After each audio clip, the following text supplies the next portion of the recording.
Hello, everyone. Welcome to NLP Today, the rebooted podcast. And today I have someone who's been around this world for probably close to 30 years, give or take 25, 30. In fact, he came into this side of the NLP world through a podcast, and he was the one that reminded me about I had a podcast that was pretty popular for a while back in the 90s. And several hundred episodes, couple hundred episodes, tens of thousands of downloads, got a lot of clients out of it. But that company got bought out and it just disappeared overnight, right? So I lost all that stuff.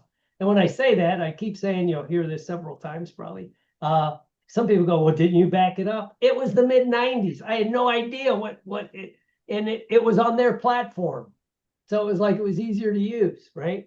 So anyway, so it's Bruce Diller. I call him Bruce Diamond Diller because he was in the jewelry business, but he'll tell us about that. So, and he got really back involved when COVID hit. Everything went online, and I love his feedback and the things that he brings to the table. So, tell us a little bit about yourself, Bruce, and how you got into NLP and what you're doing with it now. So, going to give you a brief overview. In college, in the 1977, I almost got thrown out of college for what would be a computer crime today.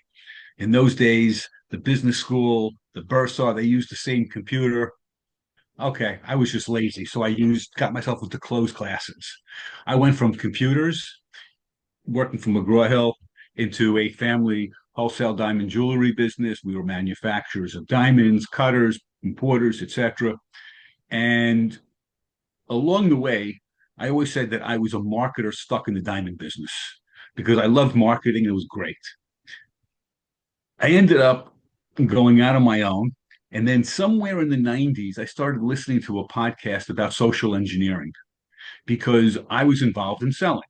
And selling is social engineering. Basically, ABC, always be closing your client. It's always like, what are the, you know, what don't they want to do and how do you move them? What are their objections? And interestingly enough, they started talking on that podcast about NLP, neuro linguistic programming, and Bandler. And I started going, this is really interesting stuff. Full disclosure, I was in psychotherapy for, getting my being wonderful in life, etc. And then all of a sudden, I started finding Dr. Will Horton's podcasts on NLP, and I became hooked on them. I became so hooked on them, I took the home study class.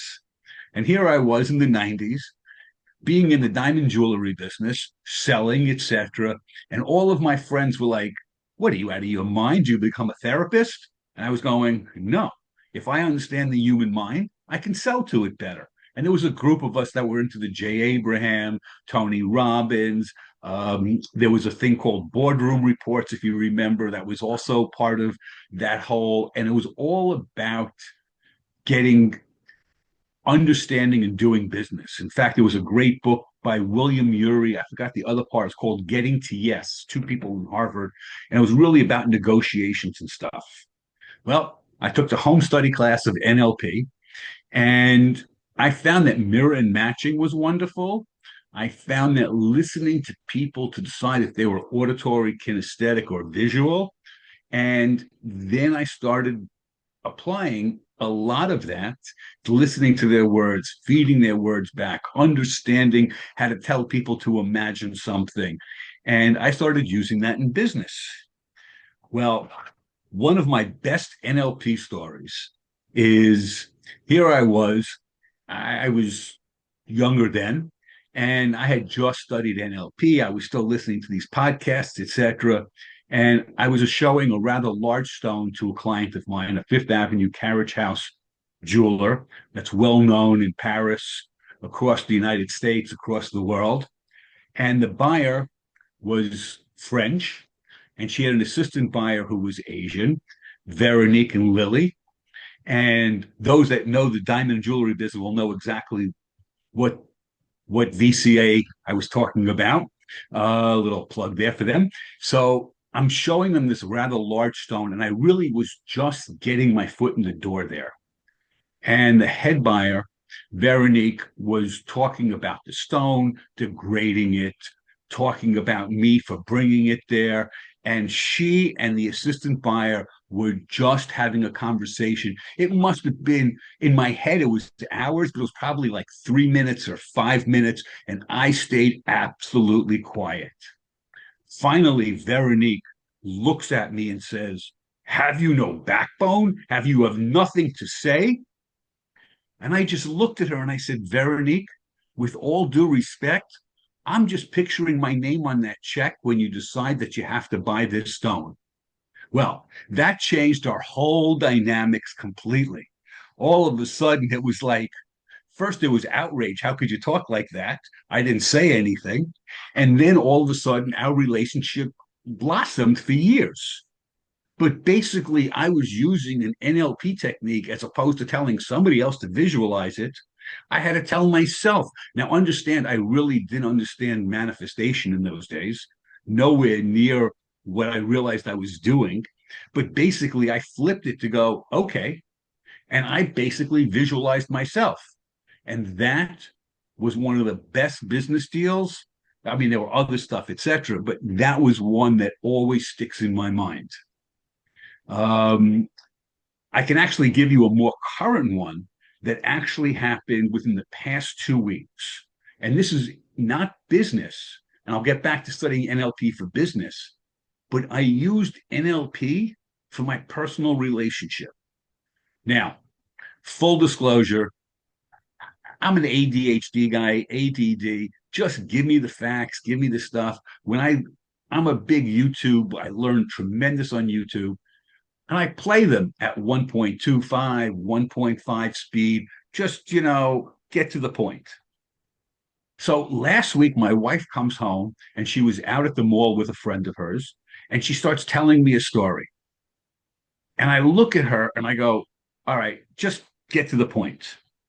And of course, that just, it's like I could have taken a Bic lighter and lit the fuse and gone, "Bruce, find the doghouse because that's where you're going to."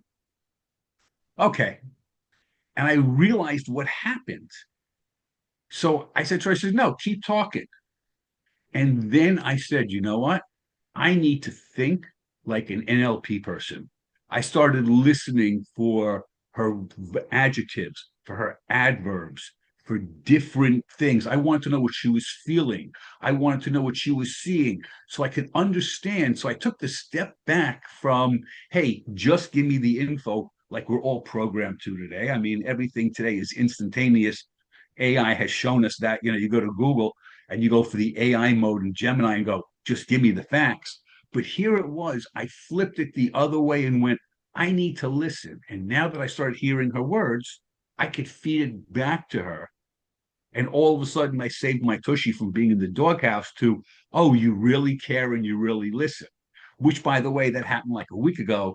And I realized that I have to keep applying that into human dynamics, etc. It's really easy when I go talk to somebody else for business and I'm listening for their words and detaching. But then I realized I should be applying this for my home life as well. I don't know if I sidetracked on that, but that was, I thought, was really interesting. And it kind of like opened my eyes to human interactions that we have these days, how we've like gone from people to just knowledge to go, hey, if I really want to hear the person, I'm going to listen to them. And that's it's really interesting. I mean, full disclosure, I was a student of Dr. Will on a home study class. Came COVID, I don't know, I found him again online. And thankfully, we're in the same state. We still haven't seen each other face to face in all these years, but I've got a friend. And when we talk, I listen to the words he uses just the same way again. Cool. Cool. Well, yeah, and I credit you with being one of the people who got me to bring in a different aspect of reading people, which I learned at the FBI about 20-something years ago. I just never taught it, because I always say, some of the best, and you can relate to this with salespeople, any field. Some of the best people I met in the world are NLPers and personal coaches.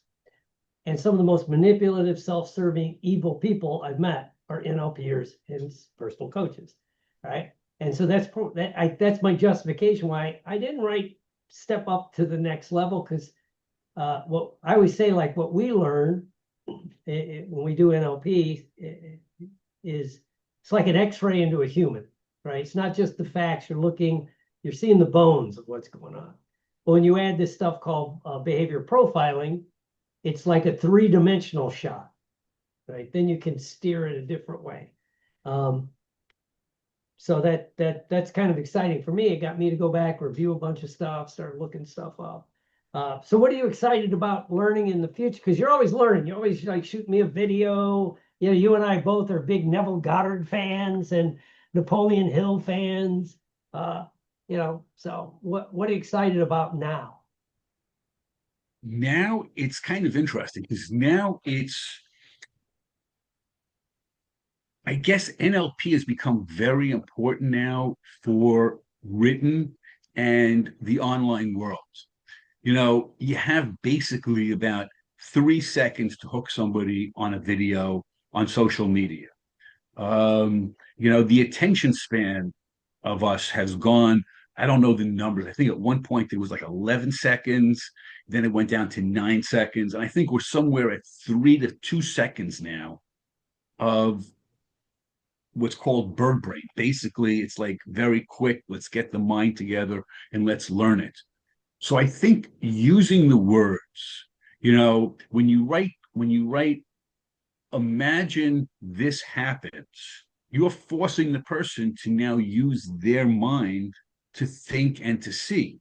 So NLP has gone from being important in terms of speaking and interacting with people one on one, which unfortunately we're losing more and more, is now into the online world. And how do you communicate in a video? How do you communicate with your body language, your words, and even selling on, working on Mazel.com, etc. It's how do you pull people's emotions that keeps them going?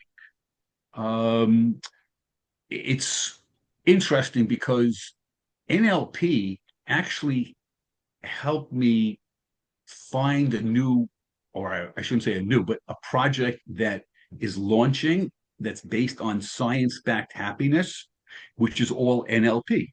What is it? It's recognition, it's gratitude.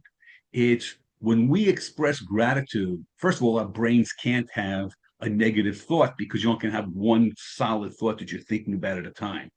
But when we express gratitude, our brains light up with serotonin, oxytocin, dopamine.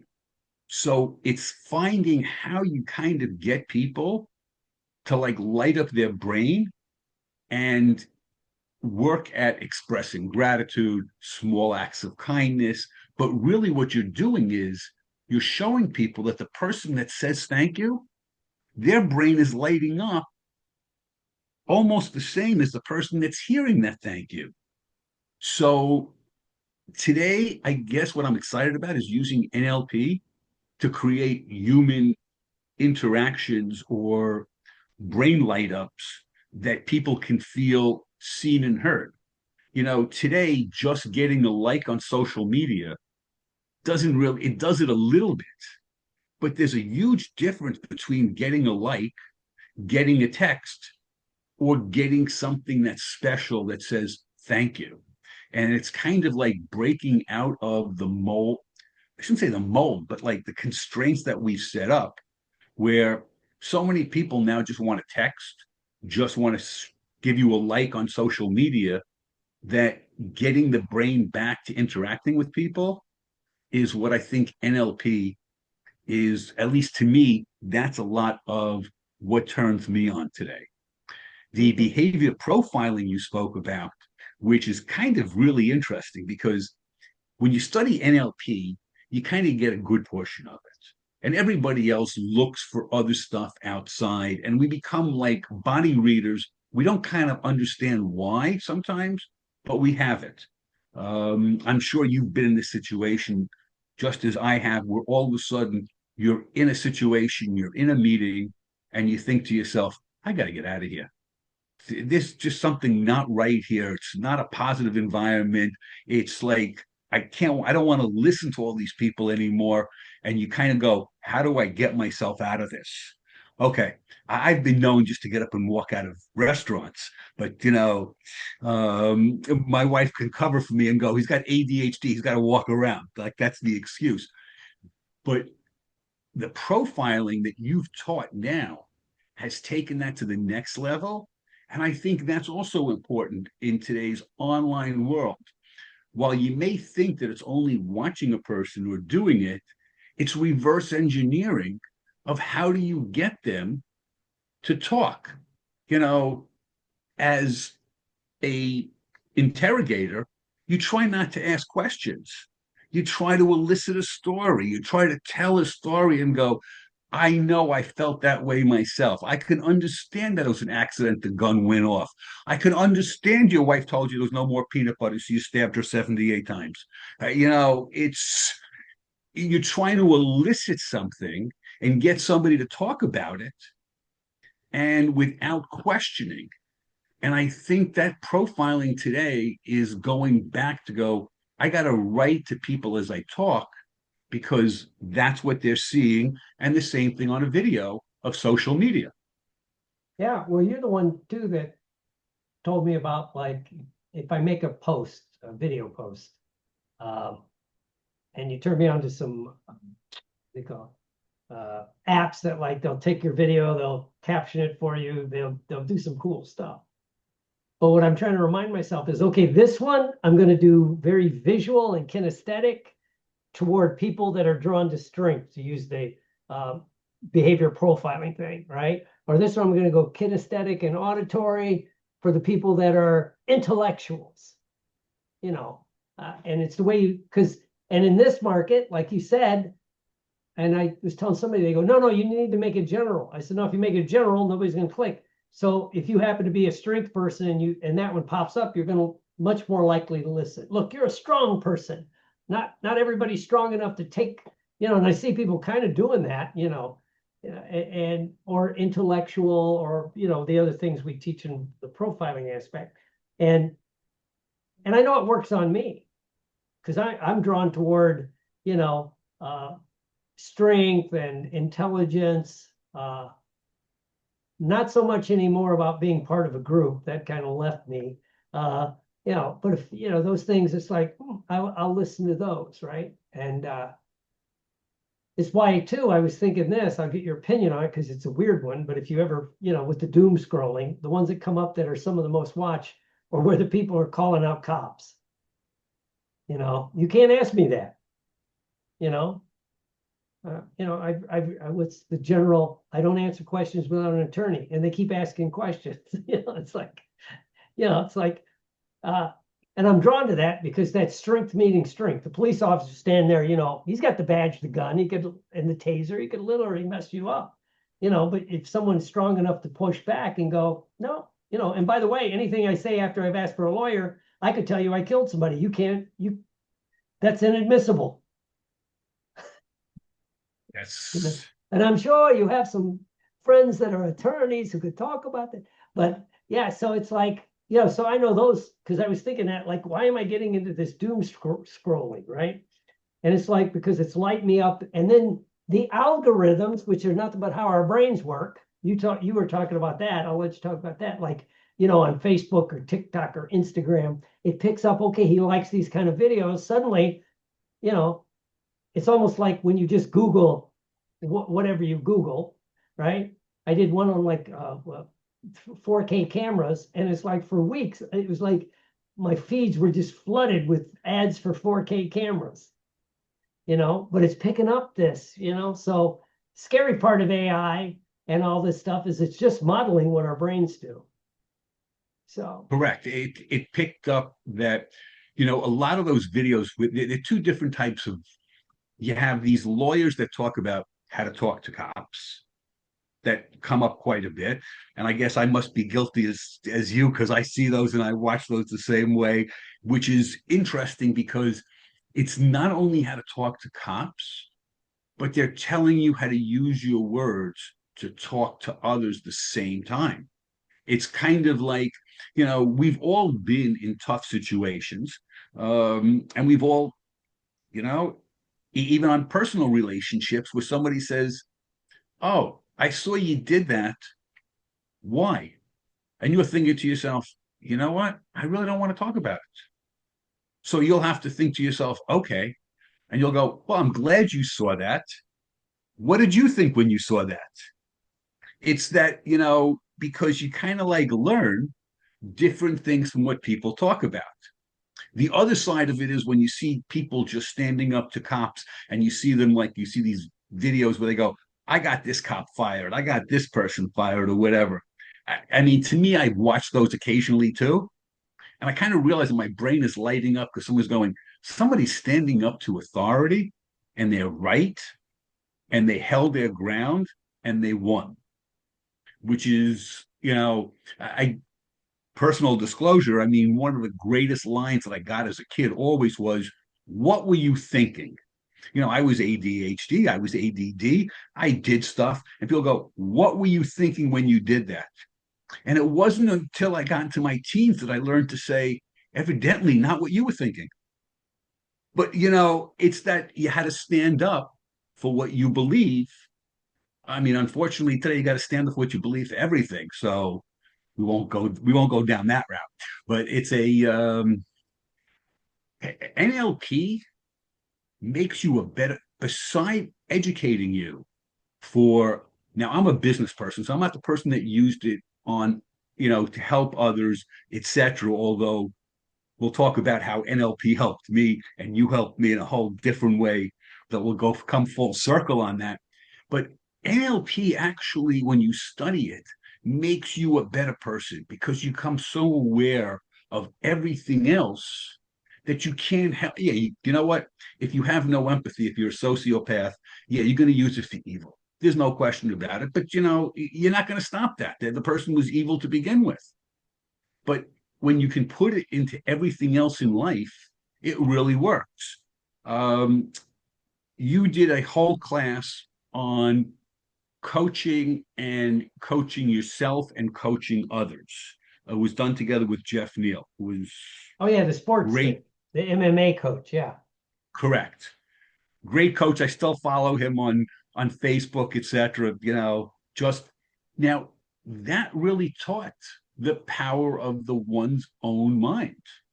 We visualize stuff and we do stuff, etc., that it like just changes us.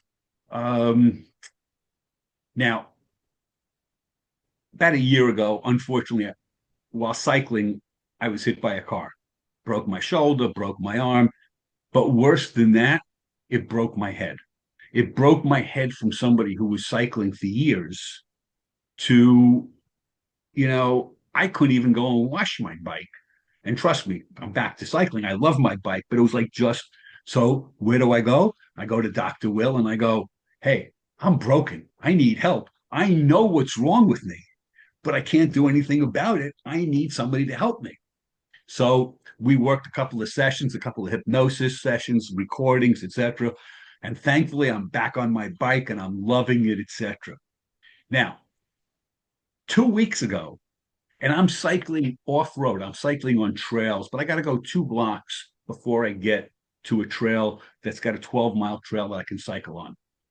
2 weeks ago, not only am I not on the road, but I'm on the sidewalk because I didn't want to go on the road. A car pulls out of a driveway and basically recreates a situation that happened almost the same. The other one was somebody turned across me, whatever, but this person just blocked my view, blocked my road, and I'm traveling at 15 miles an hour. I'm stopping and I'm almost going. And you know what? It scared me. It scared me. But you know what? I was then able to use the NLP that I worked with you on to go, "Okay, let's visualize what happened. Let's create a swish pattern. Let's put it into the small. Let's put the positive into the large. Let's work this through." So I'm a big believer in NLP for everything in life. Whether you want to be a hypnotist, or you just want to interact with people in a better way, which is what I studied it for as a business person. As a business person, I studied NLP to communicate with my customers. I would learn now. Sometimes, I mean, my customers love me for fun as well, but I learned how to listen. I learned how to repeat stuff. I learned how to mirror. If I'm selling something, mirror and matching was so important to see if I was on track with them. Words to see if they would fit back the words, watching their breath control to see how they would like if they were in sync, where they were, asking the questions, using the visualization, using different things. I will say that probably a good part of my success was being able to do that. And NLP teaches you how to use your brain in so many different ways that otherwise, well, I've said this all the time. I think majority of people sleepwalk through life. NLP doesn't let you sleep. You know what? If you actively practice NLP, as I said to you, I shut off NLP when I was talking to my wife last week, but I realized I better start listening to the adjectives, to the adverbs. I better start listening to what she's saying, to the feelings, etc.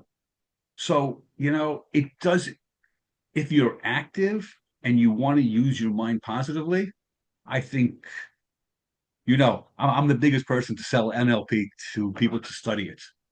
Yeah, and well, you were mentioned earlier about using it in the written word. I think it was our dear friend Joe Vitale who wrote the book Hypnotic Marketing.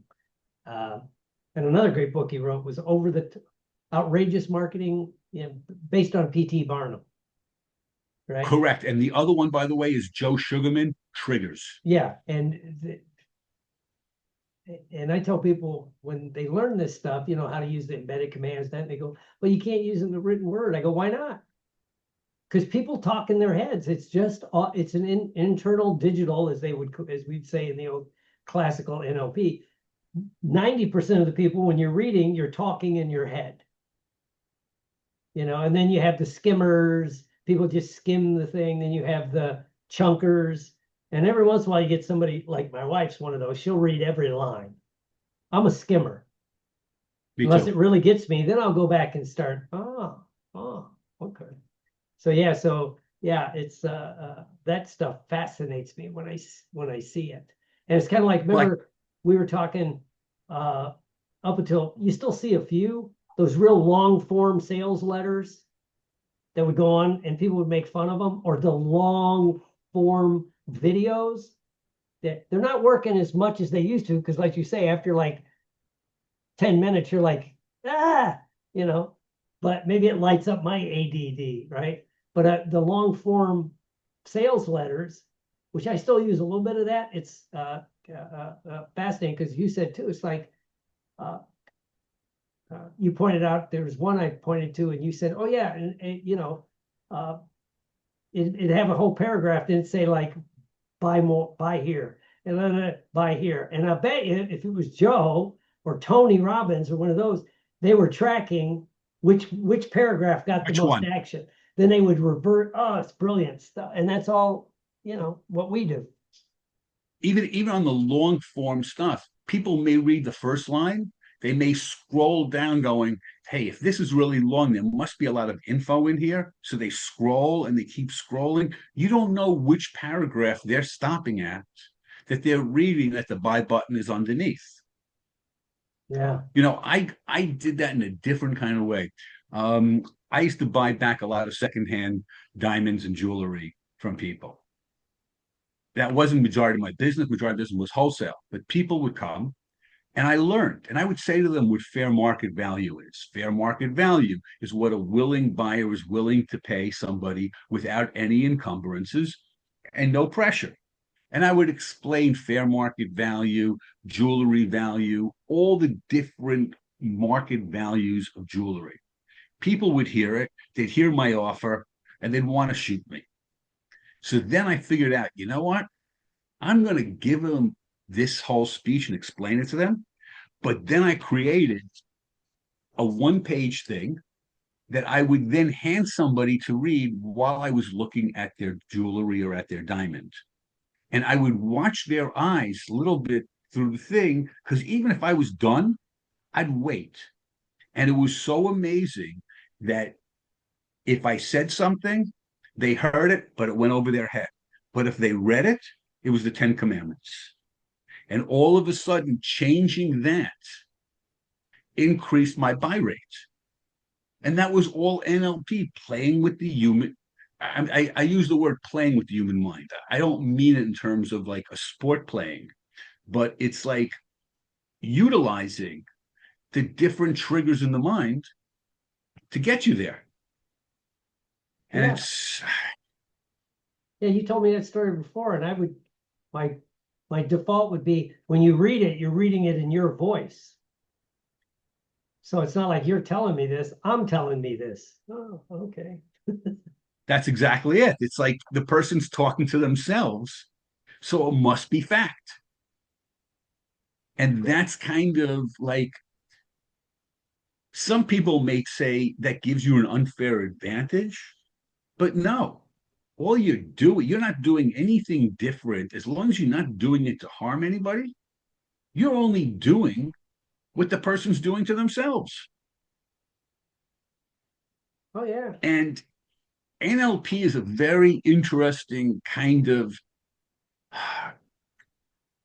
well, it's interesting. There's somebody in this condo that I know who basically, you know what, we know each other, we're not friends, whatever. She's going through a divorce. And I knew her husband. And I just said to her the other day, I saw her in the garage. I said, I just want you to know that you're stronger than you think you are. And she looked at me and said, why do you say that? And I started like giving her encouragement and telling her that, you know what? You saw things years ago, but you didn't want to acknowledge it because the brain plays tricks on you. So you know what? You were stronger. You knew it. There's no shocks.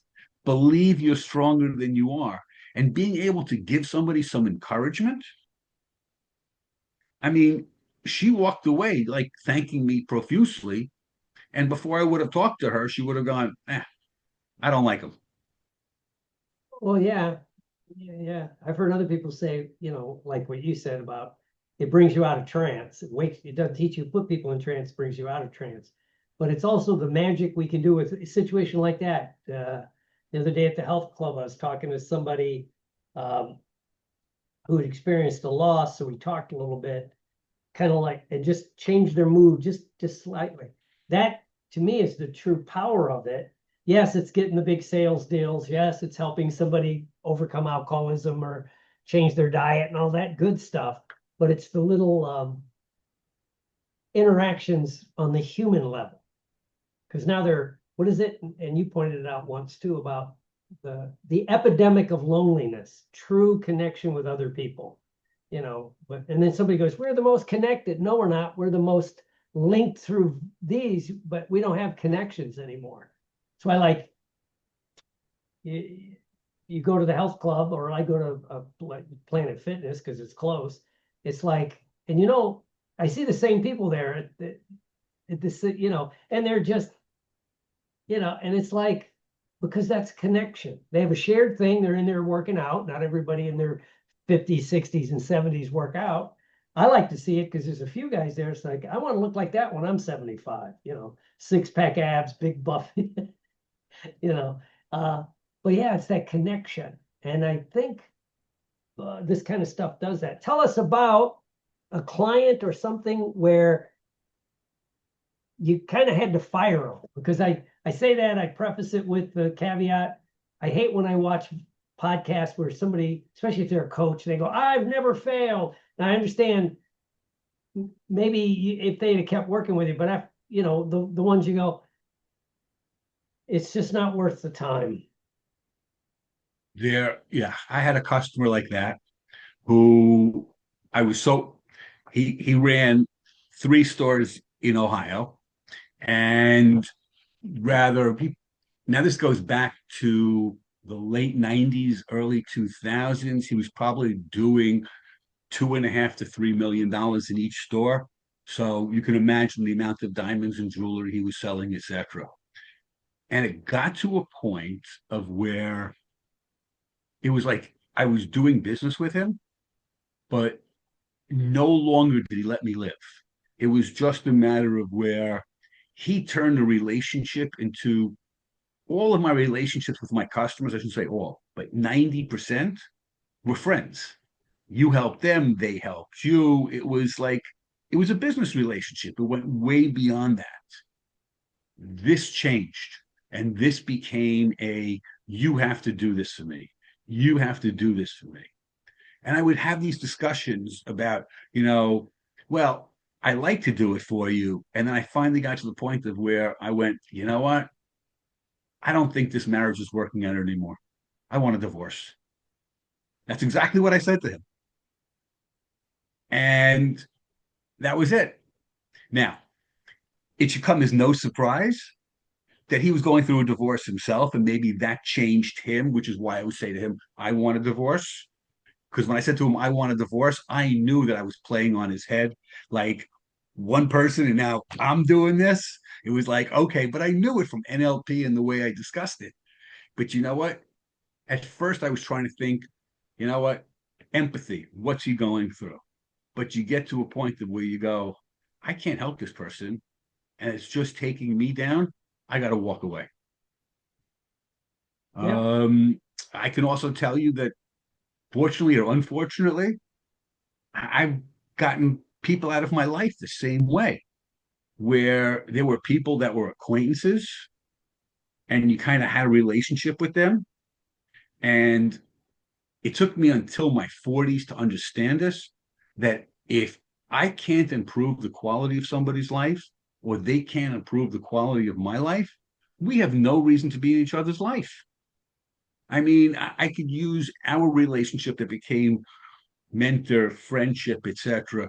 Each, you and I have a relationship along with other people that part of the NLP Today group of where, hey, can I help you? What can I do? It's like everybody wants to build everybody else to the next level. And unfortunately, we have friends, or I shouldn't say friends, we all have acquaintances that just want to like complain, be down. The sun is shining, they're eating an ice cream cone, but then they're thinking about, oh, you know what? When I was 3 years old, my ice cream fell, and now they're going to cry about it, even though they're 50 years old. I mean, like, do me a favor. Here's a quarter. Call somebody who cares. My favorite country western song, but it's like, so yeah, I've gotten people out of my life because of that. Because when you listen, and NLP can really helps you understand what they're saying, and you go, hey, this is just toxic for me. It's not good. I got to get out. Well, it's like the late great Jim Rohn would say, you're a sum total of the 5 people that you spend the most time with. It's one thing I liked about, like, in that NLP Today group, kind of morphs a little bit, but it's a different mindset, right? And I was at a thing, and these guys I really love on one level, but a couple of them has turned into, oh, let me give you an update on the health thing. And this guy would go down, we live in Florida.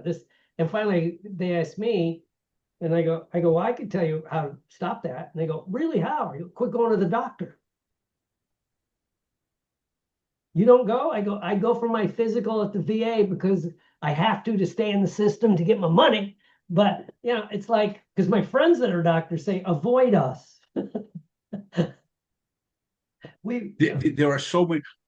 We're in Florida, and it's like, first of all, one of the greatest things is when people say to me, how are you? I go, I woke up this morning, I'm off to a great start.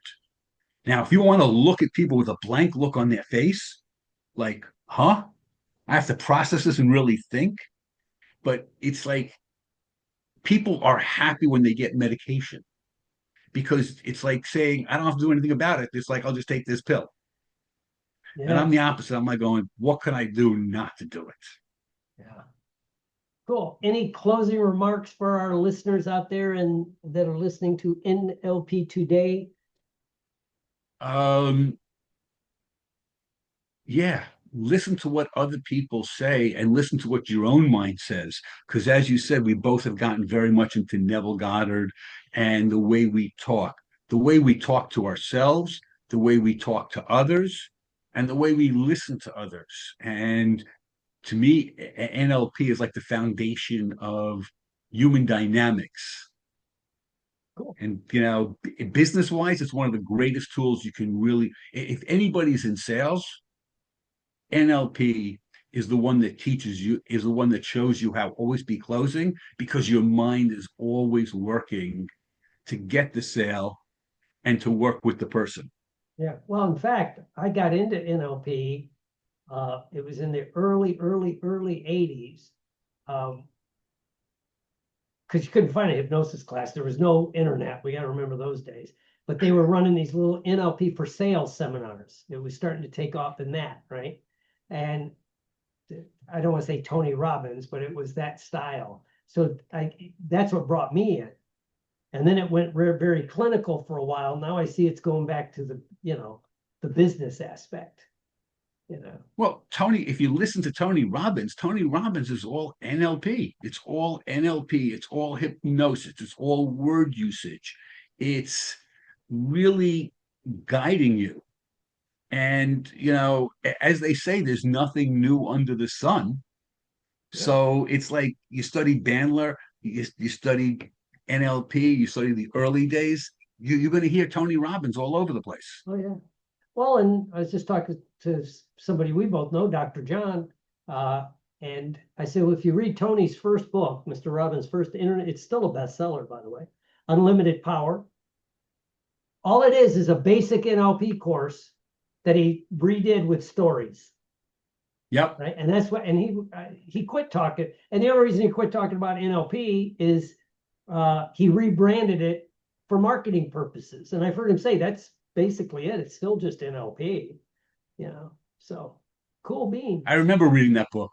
Yeah, I have it. It's one of the few I still tell people they should read. It's just a basic NLP course. In fact, it's kind of what I modeled that Mind Control Secrets book. It's basic NLP, where I talk about Obama using hypnosis and people take it the wrong way. I go, no, if you learn how to do this, not doing it is criminal. Correct. It'd be like going to your doctor and he has the perfect drug. Well, I'm not going to use it. I mean, the greatest thing is to watch different politicians, even the ones that you dislike the most, and watch them use it. And then watch the ones you like, because the ones you like, you really don't pick up on them using the NLP techniques as much as the ones you don't like. And that's when you really start to see how it gets done, what they're doing. And, I should send you the interview. I don't know what happened to it, but it was Pete Buttigieg. Yep. Well, he was talking to somebody hardcore right-wing, but boy, well, first of all, he's a Rhodes Scholar, all this other stuff, right? So he's brilliant, and it reminds me of Obama or Clinton. But in the conversation, he kept using, well, I'm sure we can agree. And then he'd make a statement that we all love America. And the guy would and it only took 3 minutes. He had this guy's head so wrapped, Just get to agreement, and then you can keep on building on top of that. Yeah, and just, yeah. Because at the end of the interview, the guy goes, I disagree with your politics, but you're an okay guy. Which, it's what we do. All right, everyone. So that's Diamond Diller, as I call him. How do people get in touch with you? I mean, you have Mazel. Tell us really quick. Mazel.com, Mazel.com, or anybody can send me an email. To my email is bdillerv, BDILLERV @gmail.com. Cool. All right. And if you like this, click like, share, maybe leave a comment. And if you really like it, share it around. Tell other people about it, and we'll see you. And if you have any questions, about using NLP for business, please put in the comments, and Dr. Will or myself will be more than happy to answer. Yeah. Cool. All right, everyone.